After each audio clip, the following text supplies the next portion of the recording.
नमस्कार दोस्तों, हमारे YouTube चैनल स्टॉक टाइम में आपका स्वागत है। इस वीडियो में हम बात करेंगे नाल्को के क्वार्टर 4 के नतीजों के बारे में। साथ ही साथ हम डिस्कस करेंगे TTK प्रेस्टीज, फोनमिक्स मिल्स और रिलायंस इंडस्ट्रीज, पराज Industries, Page Industries, Emami, Zee Entertainment समेत कई कंपनियों के बारे में। आज इन कंपनियों में कई खबरें देखने को मिल रही हैं। कुछ कंपनियों ने अपने क्वार्टर 4 के नतीजे भी जारी किए हैं। तो इन कंपनियों का नतीजा कैसा रहा, इनका शेयरों पर क्या असर कल देखने को मिल सकता है, इस पे डिस्कशन हम इस वीडियो में करेंगे। तो बातचीत शुरू करने से पहले मैं कहना चाहूँगा कि अगर आपने हमारे चैनल को सब्सक्राइब नहीं किया है, कृपया सब्सक्राइब कर लें और बेल आइकन भी दबा लें। तो सबसे पहले हम बात करेंगे रिलायंस इंडस्ट्रीज़ के बारे में। इस ग्रुप की, रिलायंस ग्रुप की कंपनी जो कही जाती है रिलायंस कंज्यूमर प्रोडक्ट, इसने लोटस में 51% कंट्रोलिंग स्टेक को एक्वायर कर लिया है। ये एक्विजिशन कंप्लीट पूरा हो गया है। 74 करोड़ रुपए में ये होते हुए देखने को मिला है। आपको बता दें कि Reliance consumer product Reliance retail venture की सब्सिडरी कंपनी कही जाती है, ये देखी जाती है। अब कंपनी जो है ये एक्विजिशन पूरा कर लिया है, तो इसकी वजह से कल रिलायंस इंडस्ट्रीज़ के शेयरों पर इसका असर देखने को मिल सकता है।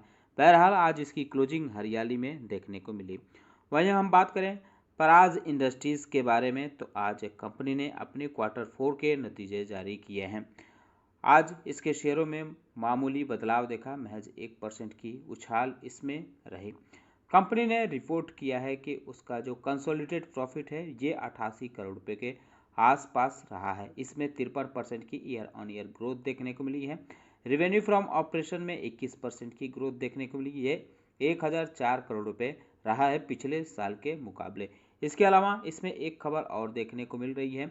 इसके बोर्ड ऑफ डायरेक्टर ने 50% के लिए इंडियन ऑयल कॉरपोरेशन के साथ जो वेंचर था उसके लिए मंजूरी दे दी है। अब इंडियन ऑयल कॉरपोरेशन और पराज इंडस्ट्री मिलकर बायोफ्यूल प्रोडक्शन की फैसिलिटी डेवलप करेंगे। साथ ही साथ CBG, एथेनॉल और SAF समेत कुछ अन्य प्रोडक्ट के मार्केटिंग पे भी काम करेंगे। ये दोनों कंपनियां 50-50% इस वेंचर पे हिस्सेदारी रखेंगी और इस काम में 50 लाख रुपए दोनों कंपनियां निवेश भी करेंगी। तो ये इस कंपनी के लिए एक बड़ी खबर देखने को मिल रही है। कल इसका असर इसके शेयरों पर देखने को मिल सकता है। इस वजह से पराज इंडस्ट्रीज का शेयर कल निवेशकों के रडार पर भी रह सकता है, तो आप इस पर नज़र बनाए रख सकते हैं। वहीं पेज इंडस्ट्रीज के बारे में बात करें तो इसमें दो खबरें देखने को मिली है। आज कंपनी की बोर्ड की मीटिंग रही है जिसमें दीपांजन बंदोपाध्याय को चीफ फाइनेंशियल ऑफिसर यानी CFO नियुक्त किया गया है। ये 1 जून 2023 से लागू माना जाएगा। दरअसल जो वर्तमान CFO हैं चंद्रशेखर के, उन्होंने रिटायरिंग ले ली है। इसकी वजह से नए CFO नियुक्त किए गए हैं। इसके साथ ही कंपनी ने समीर गोनमल को डिप्टी मैनेजिंग डायरेक्टर भी बनाया है अगले 5 साल के लिए। ये 1 सितंबर से लागू होगा, ये जो इनको बनाया गया है। इसके अलावा कंपनी ने अपने क्वार्टर 4 के नतीजे जारी किए हैं जिसमें कंपनी ने 59% की ग्रोथ दिखाई है अपनी प्रॉफिट में। यानी कंपनी का प्रॉफिट इस बार के क्वार्टर 4 में 78 करोड़ 4 लाख रुपए रहा है। हालांकि कंपनी के रेवेन्यू में गिरावट देखने को मिली है, 12% के आसपास गिरावट देखने को मिली है। यह 969 करोड़ रुपए के आसपास कंपनी का रेवेन्यू रहा है। तो ये खबरें हैं जिनकी वजह से कल पेज इंडस्ट्रीज़ के शेयर भी निवेशकों पे रडार पे रह सकते हैं, आप इस पे नज़र रख सकते हैं।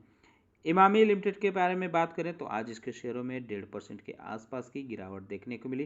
कंपनी ने अपने क्वार्टर 4 के नतीजे जारी किए हैं जिसमें 56% के आसपास कंपनी के कंसोलिडेटेड प्रॉफिट में ग्रोथ देखने को मिली है ईयर ऑन ईयर। यानी कंपनी का कंसोलिडेटेड प्रॉफिट 144 करोड़ 43 लाख रुपए मार्च क्वार्टर में रहा है। वहीं अगर रेवेन्यू की बात करें तो रेवेन्यू फ्रॉम ऑपरेशन भी इंक्रीज होते हुए देखने को मिला है, करीब 9% के आसपास, यानी 8.8% रहा। ये 836 करोड़ रुपए कंपनी का रेवेन्यू फ्रॉम ऑपरेशन दर्ज किया गया है। वहीं अगर इसके डोमेस्टिक सेल की बात करें तो इसमें 5% की ग्रोथ देखने को मिली है, जबकि इंटरनेशनल बिजनेस इसका 19% बढ़ते हुए देखने को मिला है। तो ये कुल मिलाकर कंपनी का रिजल्ट बेहतर आते हुए देखने को मिल रहा है। कल ये निवेशकों के रडार पे रह सकता है, आप इस पे नज़र रख सकते हैं। जी एंटरटेनमेंट एंटरप्राइजेज ने भी आज अपने Q4 के नतीजे जारी कर दिए हैं। हालांकि आज इसके शेयरों में दबाव देखने को मिला, 1% से ज़्यादा की गिरावट देखने को मिली। कंपनी ने अपना कंसोलिडेटेड लॉस 196 करोड़ रुपए बताया है, जबकि पिछले साल के Q4 में कंपनी ने 181 करोड़ रुपए के आसपास प्रॉफिट दर्ज किया था, प्रॉफिट दिखाया था। वहीं अगर कंपनी के रेवेन्यू की बात करें तो रेवेन्यू में 9% की गिरावट देखने को मिली है। साल दर साल के हिसाब से यह 2112 करोड़ रुपए इस बार के Q4 में दर्ज किया गया है। कंपनी की जो डोमेस्टिक रेवेन्यू है उसमें 10% की ईयर ऑन ईयर गिरावट देखने को मिली है, ये भी कंपनी ने बताया है। तो इस वजह से यह शेयर कल निवेशकों के रडार पे रह सकता है, आप भी इस पे नज़र रख सकते हैं। केयर एंटरप्राइजेज पे भी नज़र रख सकते हैं।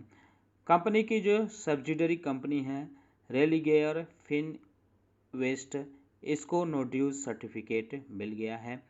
16 सिक्योर्ड OTS यानी वन टाइम सेटलमेंट जो लेंडर्स हैं यानी जो ऋण देते हैं, लोन देते हैं, उनसे इनको ये नो ड्यूज मिलते हुए देखने को मिला है। कंपनी ने बताया है कि मार्च में उसने 2178 करोड़ रुपए 16 सिक्योर्ड OTS लेंडर के चुकाए हैं। तो ये एक अच्छी खबर इसमें देखने को मिल रही है, इस वजह से यह शेयर भी कल फोकस में रह सकता है, आप इस पे नज़र रख सकते हैं। मैक्स इंडिया की बात करें तो आज मैक्स इंडिया में दबाव देखने को मिला, हालांकि मामूली गिरावट के साथ इसकी क्लोजिंग नज़र आई।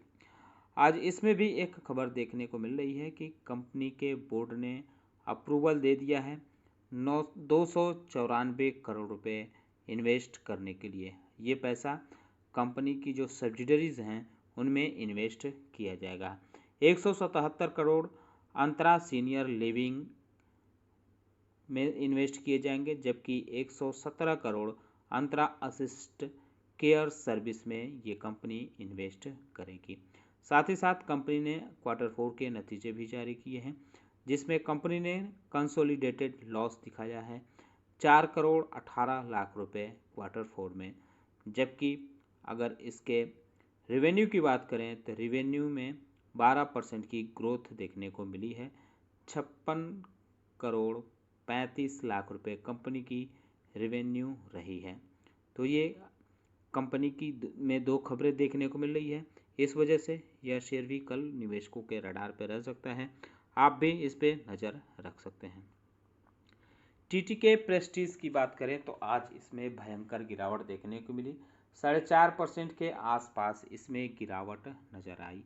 हालांकि आज इसकी ओपनिंग जो हुई है वो 724 रुपये 60 पैसे के आसपास हुई, जबकि इसने लो बनाया था 690 के आसपास, 699 के आसपास इसकी क्लोजिंग देखने को मिली। आज कंपनी के रिजल्ट आए हैं तो कंपनी ने बताया है कि उसका जो नेट इनकम रहा है वो डाउन हुआ है 11% से ज़्यादा के आसपास, ये डाउन होते हुए देखने को मिला है। Q4 में कंपनी का नेट इनकम 627 करोड़ रुपए के आसपास रहा है। कंपनी का जो नेट प्रॉफिट है उसमें भी गिरावट देखने को मिली है, 16.5% के आसपास, ये 254 करोड़ रुपए के आसपास दर्ज की गई है। नेट इनकम की बात करें तो ये 2822 करोड़ रुपए रहा है Q4 में, इसमें 2.37% की ईयर ऑन ईयर ग्रोथ देखने को मिली है। तो इस वजह से यह शेयर भी फोकस में रह सकता है। इस रिजल्ट के साथ ही साथ कंपनी के बोर्ड ऑफ डायरेक्टर ने 6 रुपये पर शेयर के हिसाब से डिविडेंड का भी प्रस्ताव रखा है। हालांकि इस पे AGM में आखिरी मुहर लगेगी, इसके बाद इसको अमल में लाया जाएगा। तो ये खबरें हैं, इनकी वजह से टीटी के प्रेस्टीज शेयर कल निवेशकों के रडार पे रह सकता है, आप इस पे नज़र रख सकते हैं। फोनेक्स मिल्स की बात करें तो आज इसके शेयरों में भी दबाव देखने को मिली, 0.80% की इसमें गिरावट रही। कंपनी ने जो रिजल्ट जारी किए हैं उसमें बताया है कि कंपनी की जो नेट सेल रही है 729 करोड़ रुपए रही है, इसमें 47% के आसपास की उछाल देखने को मिली है। नेट प्रॉफिट 292 करोड़ रुपए रहा है, इसमें 140% की year on year growth company ने दिखाई है। एबिटा की बात करें तो ये 430 करोड़ रुपए रहा है, इसमें 79% की ईयर ऑन ईयर ग्रोथ देखने को मिली है। ईपीएस की बात करें यानी अर्निंग पर शेयर, तो इसमें भी 142% की ईयर ऑन ईयर ग्रोथ देखने को मिली है, ऐसा कंपनी का कहना है। तो ये इसमें भी अच्छी खबर देखने को मिल रही है, यह शेयर भी निवेशकों के रडार पे रह सकता है। साथ ही साथ कंपनी ने डिविडेंड का भी ऐलान किया है, 5 रुपये पर शेयर के हिसाब से डिविडेंड का भी ऐलान किया गया है।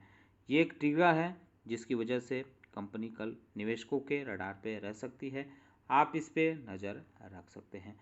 वहीं अगर नाल्को यानी नेशनल एल्यूमिनियम कंपनी लिमिटेड की बात करें तो इस कंपनी ने भी आज अपने Q4 के नतीजे जारी किए हैं। कंपनी के प्रॉफिट में 51% की ईयर ऑन ईयर गिरावट देखने को मिली है, यह 495 करोड़ रुपए रहा है। वहीं रेवेन्यू 3670 करोड़ रुपए रहा है। कंपनी के रेवेन्यू में भी 15% से ज़्यादा की गिरावट रही है। एबिडा की बात करें तो एबिडा में भी 52% के आसपास की गिरावट देखने को मिली है, यह 766 करोड़ रुपए दर्ज किया गया है। अगर मार्जिन की बात करें तो मार्जिन भी 20% रहा है, यानी इसमें भी गिरावट देखने को मिली है, क्योंकि पिछले साल के Q4 में कंपनी की मार्जिन 37% के आसपास रही थी। तो इस वजह से यह शेयर भी कल निवेशकों के रडार पर रह सकता है, आप इस पे नज़र रख सकते हैं। अब बात करते हैं अडानी ग्रुप के शेयरों के बारे में। तो आज अडानी में एक खबर देखने को मिल रही है। खबर यह है कि LIC ने कहा है कि हिंडनबर्ग की जब रिपोर्ट आई थी उसके बाद जो भी बवाल मचा था अडानी ग्रुप के शेयरों को लेकर, तब LIC ने ना तो शेयर बेचे थे और ना ही खरीदे थे।